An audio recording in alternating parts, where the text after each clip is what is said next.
All right, so way back at the beginning of the chapter, before we were interrupted by shelter in place, we started talking about electron dot diagrams or Lewis structures, essentially the same thing. It's the outer ring of a Bohr model, but we started sketching those out and then we never got back to it again.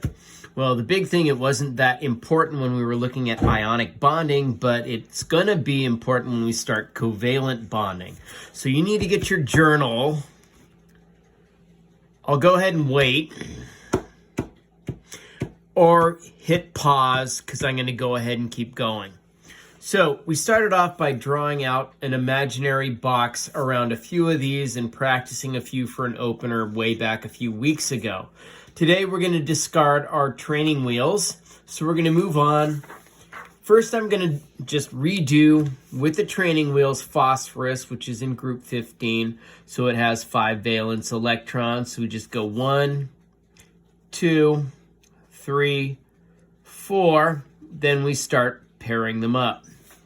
Okay, paired ones are the ones that aren't going to be reacting. The ones that aren't paired are the ones that will still be reacting. Okay, so we usually start out like the first 3 of these things usually are going to form ionic bonds, but occasionally they can form covalent bonds. So we'll just go ahead and start out group 1, 1 valence electron. We start in the upper left-hand corner. Then we move on to beryllium, group 2.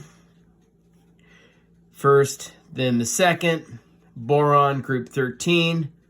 1, 2, and 3.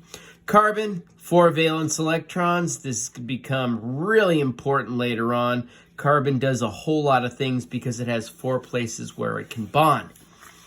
Nitrogen is in group 15, much like phosphorus. So we'll just go ahead. It's going to look just like phosphorus, but we'll go ahead and get started without our little training wheel box.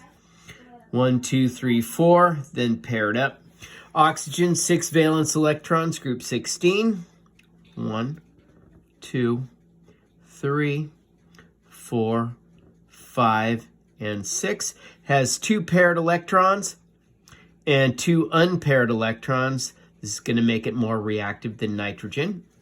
Then finally fluorine, which as we remember is going to be a halogen, 7 valence electrons. Remember to practice doing it this way. Once you've mastered it, you can draw them out.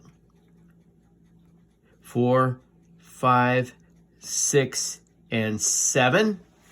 And then finally neon. Neon has 8 valence electrons, so we'll just draw it out. 1, 2, 3, 4, 5, 6, 7, 8. 8 valence electrons. Once again, they're not going to be very reactive. Actually, they're not going to be reactive at all. So there you go with those. Make sure you can do those because we'll be getting back to that with covalent bonding.